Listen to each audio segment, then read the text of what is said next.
Buenas tardes, profesora y compañeros.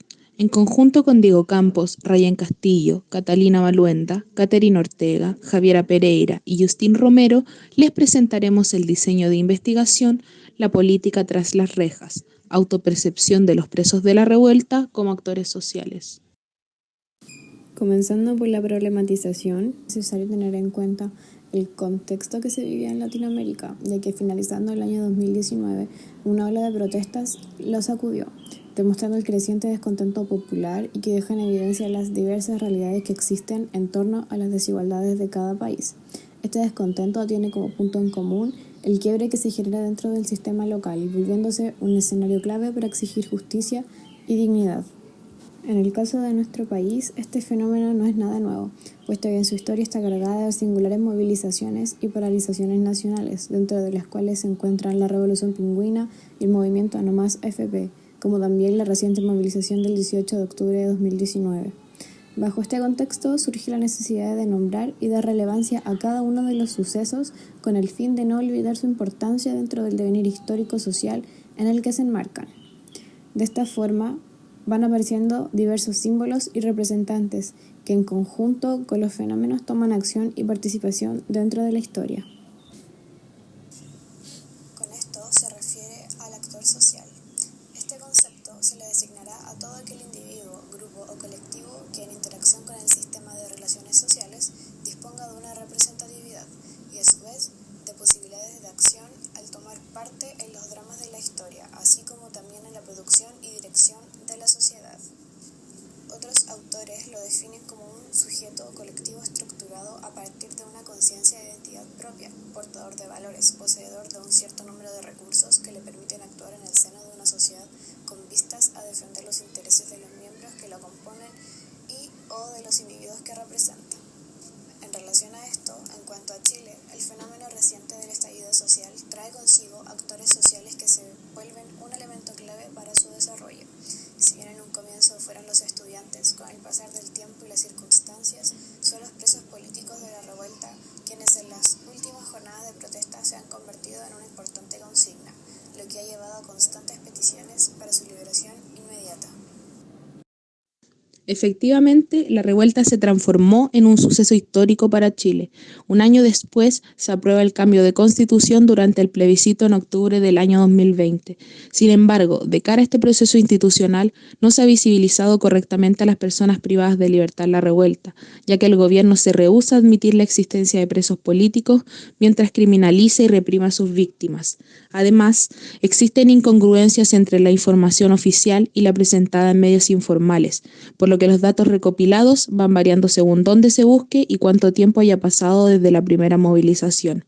Sumado a ello, no existen muchas investigaciones académicas que sustenten información respecto a la prisión política dada durante los últimos acontecimientos del año.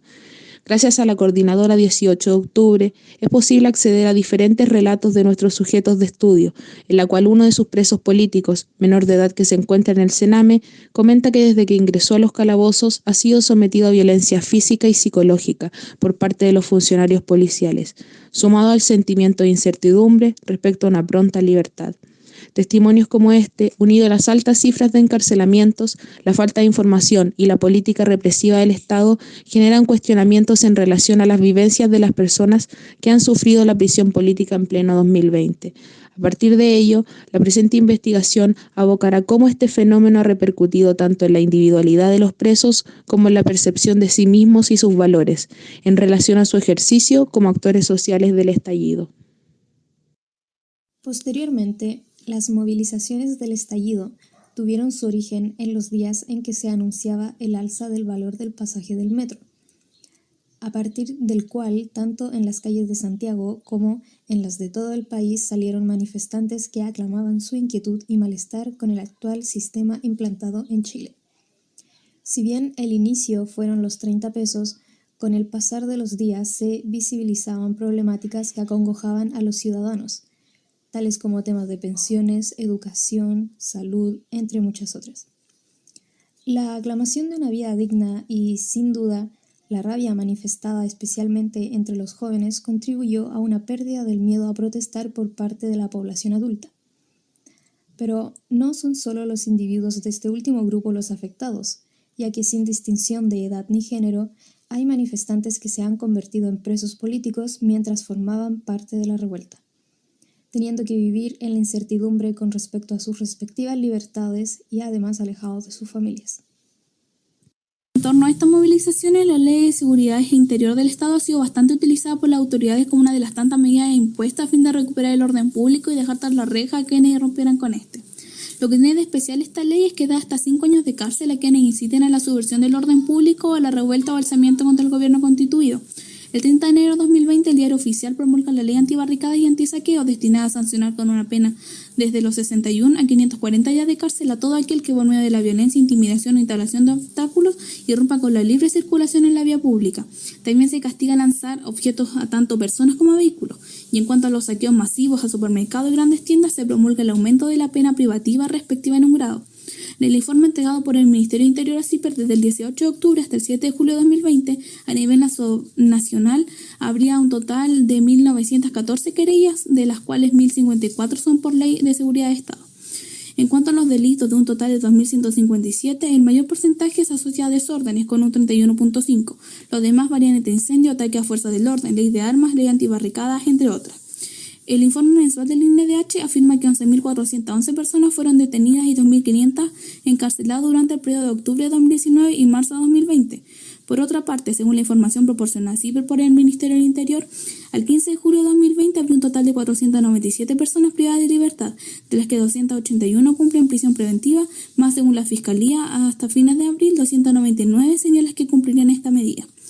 Las leyes y cifras anteriormente mencionadas dan cuenta de una política de parte del Estado orientada a criminalizar la protesta social al insistir en responder a las legítimas demandas con una detallada agenda asociada al orden público y a la seguridad interna. Sin embargo, el fenómeno de la prisión política no es algo nuevo en nuestro país. Un periodo especialmente movido por este tema fue la época de la dictadura, siendo este tipo de encarcelamiento una de las muchas formas en que se cometieron violaciones a los derechos humanos, las que fueron ejercidas sistemáticamente por parte del Estado en medio de un clima de miedo y amenaza constante a la población. Este último punto es especialmente importante debido a que se trata de una violencia justificada por el Estado y ejercida hacia grupos opositores.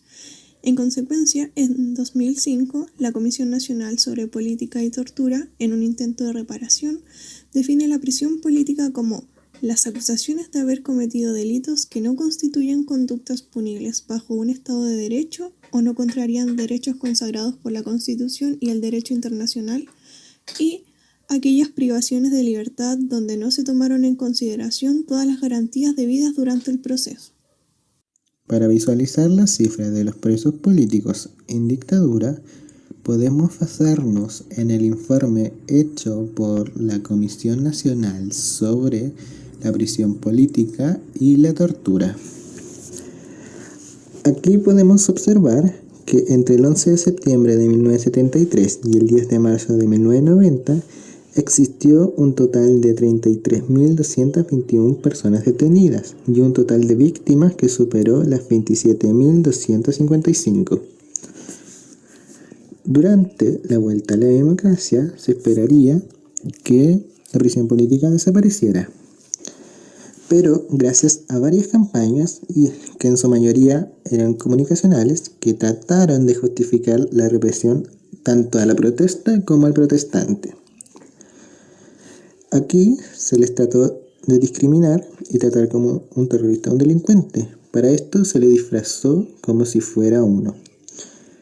Esto con el objetivo de convertirlos en enemigo interno o un enemigo público. Esto con el fin de que ya no tuvieran tanto apoyo o que la gente creyera menos en ellos.